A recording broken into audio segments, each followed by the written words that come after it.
Good morning, everybody. Thank you for asking me to make this presentation regarding the changes to the medical device regulation, which is going to be replacing the Medical Devices Directive sometime later this year. This is what we're going to look at. When is it likely to be implemented? I'll do a comparison of the old and the new as we go along. There is a potential impact for cosmetic device manufacturers in the new regulation. Also the potential impact on software and how that relates to medical devices. And also there's a new requirement for a qualified person, which is also going to apply to manufacturers within the marketing devices in the EU. So when you compare the new regulation with the old directive, you'll see that it's a much larger document. It has 97 articles compared with 23 in the directive, and there are now 16 annexes compared with 12 in the old directive. In accordance with the new legal framework, which has covered many directives in the EU over the last 5 years, the responsibilities of the manufacturer, the authorised representative, the importer and the distributor are now explicitly stated. This was it was vague really in the old directive. The manufacturer's responsibilities were defined, and so were those of the authorised representative, but the importer and the distributor were not really mentioned in any kind of detail. So when's it coming in? We still don't know exactly. It will be later this year. The latest briefing we had from the MHRA, who are our competent authority in the UK, said that the way that it's being organised is that the necessary parties are coming to a common agreement to minimise the amount of time it takes from when the agreement is signed between the European Commission, the European Council and European Parliament to when the device is published in the official journal. So apparently, the plan currently is for, I think, the 23rd of June for the final agreement to come into force, or for the agreement to be made between the Commission, etc. And then it will take about 3 months, I think, from there until the new regulation is published. At that point, it appears in the official journal. It should come into force about 20 days afterwards, and then there's a transitional period where manufacturers are allowed to use either the old directive or the new regulation for their devices. So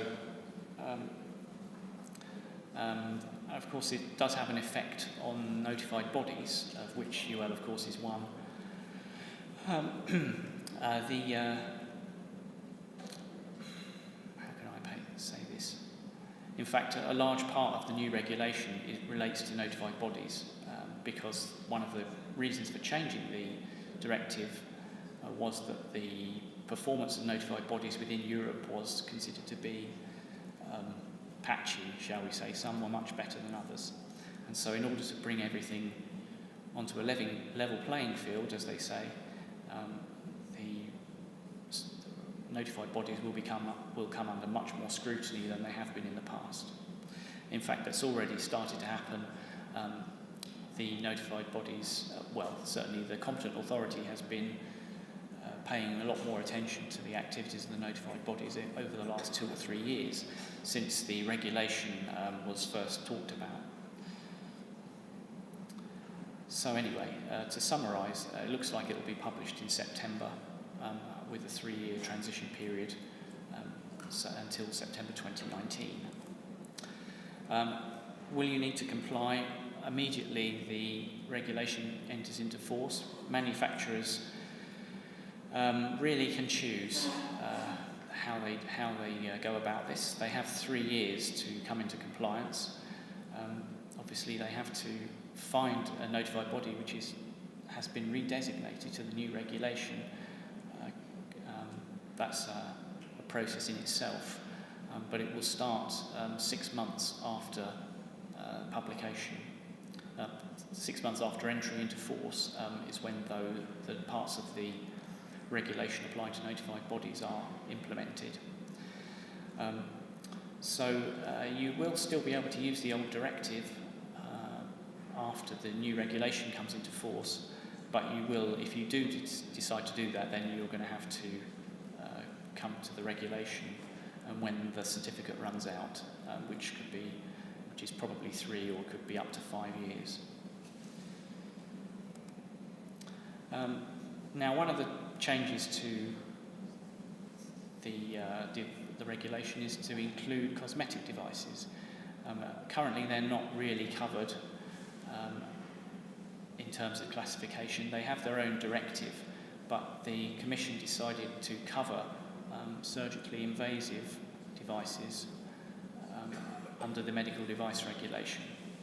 So that will be things like liposuction devices, decorative contact lenses, beauty implants and dermal fillers. These are all listed, in fact, in Annex 15 of the new regulation, and don't need to have a medical purpose in order to be covered. So if you make these devices, then you need to comply with this regulation. They won't need full technical files, but they will need sufficient summary of information to demonstrate safety. So there'll need to be a clinical evaluation and risk analysis, signs of a risk management process to demonstrate safety. This is the actual text from Annex 1, which specifies, which describes the requirements for cosmetic devices.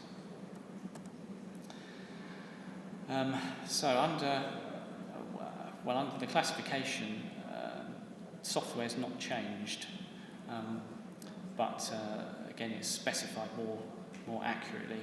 The main difference is in the definition of software,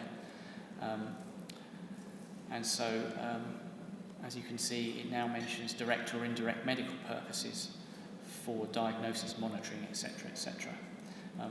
These are the standard definitions of a medical device, but the direct or indirect in particular relates to software and apps in particular.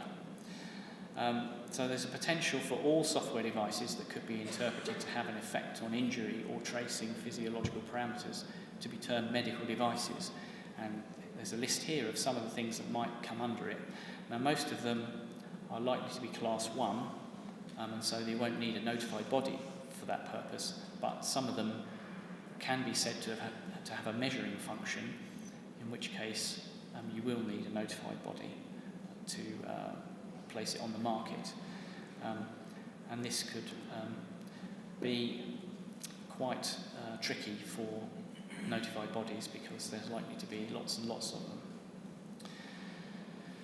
them. It is being lobbied against, but it's still a possibility. Another requirement that wasn't in the previous directive is that each manufacturer has to have a qualified or a responsible person. These are the requirements: diploma, certificate or other evidence of formal qualification, completion of a university degree or an equivalent course of study, and various subjects, engineering, law, etc., or 3 or 5 years of professional experience, depending on whether you have the degree or not.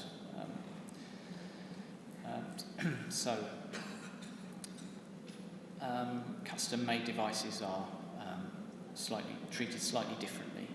They just have to demonstrate expert knowledge by 2 years of professional experience in the relevant field of manufacture.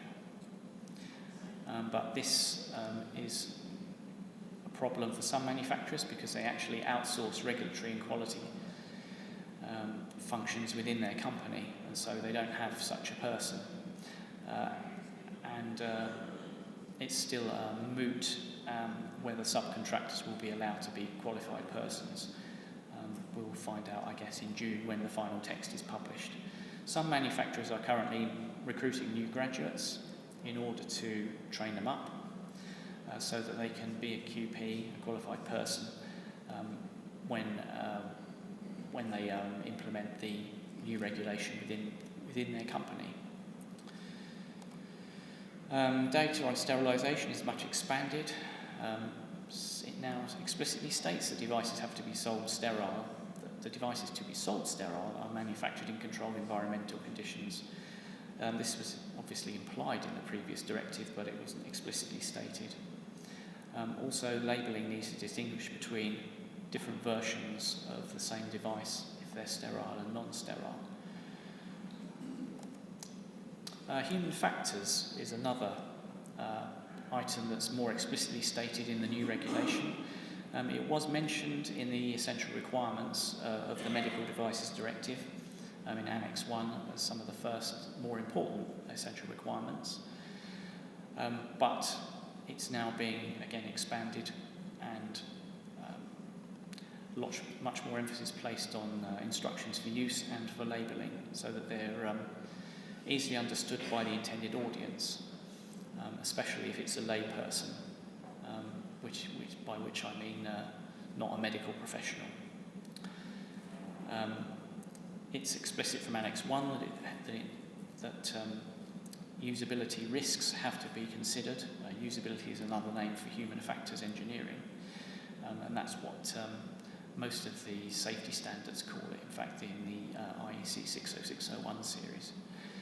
In fact, you may not be aware that the MHRA is producing some guidance at the moment for human factors, for usability, which will be issued in June as well, for use in the UK in particular. The idea, I think, once they've had feedback from the stakeholders at the meeting in June, will be to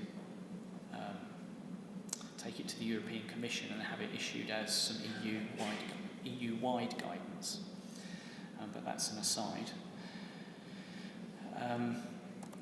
Okay. So yes, in fact, this is a new section to do with particularly laypersons misusing devices.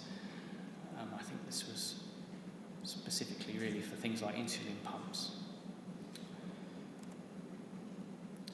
So, explicitly also states now that instructions for use are not needed for devices of Class 1 and 2A,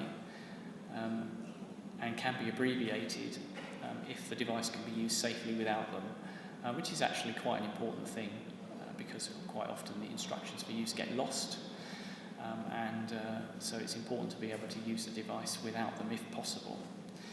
It also brings into the regulation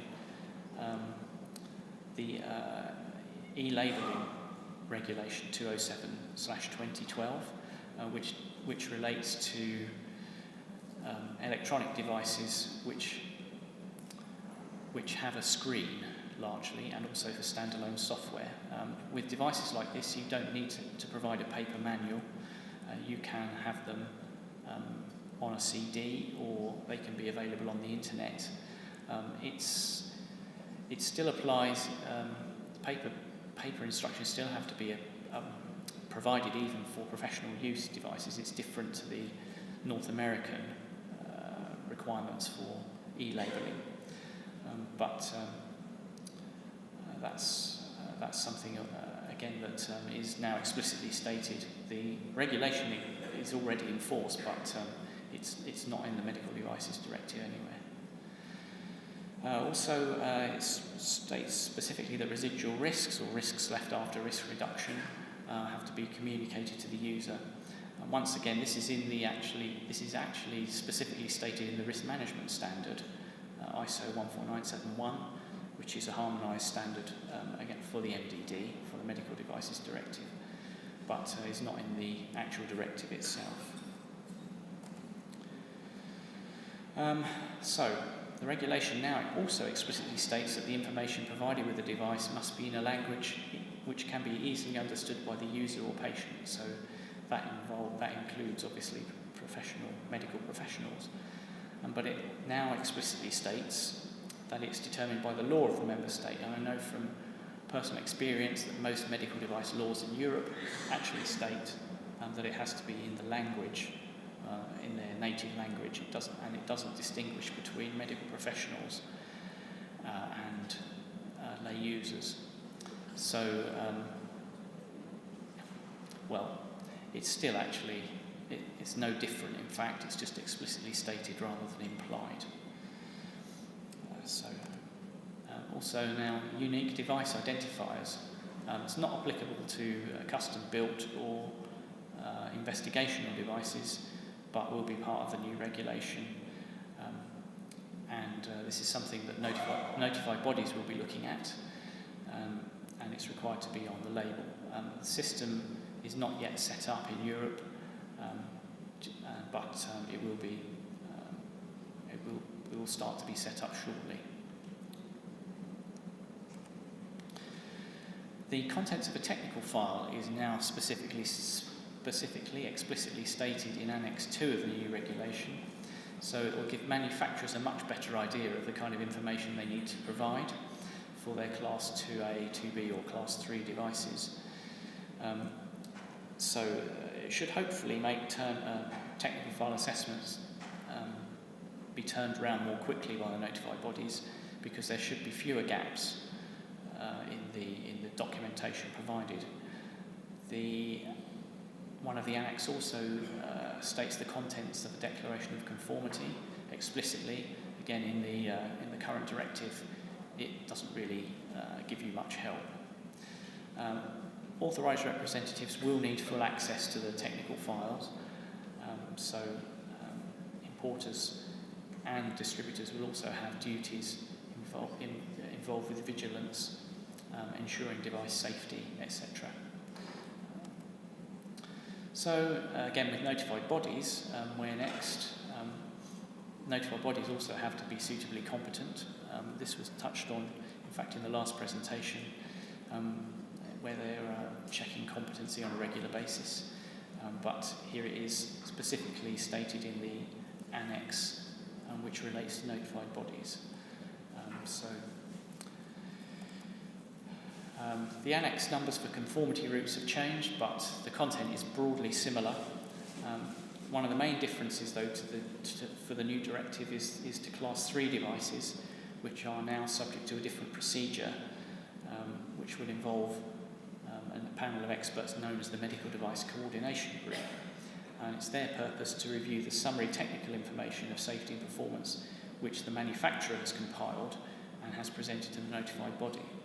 It's then for the notified body to contact this Medical Device Coordination Group for them to decide whether or not the MDCG actually needs to review it. The plan currently is not for a review of every single Class 3 device to be needed. It should, because this would become too much of a burden and slow everything down. Slow these devices getting onto the market.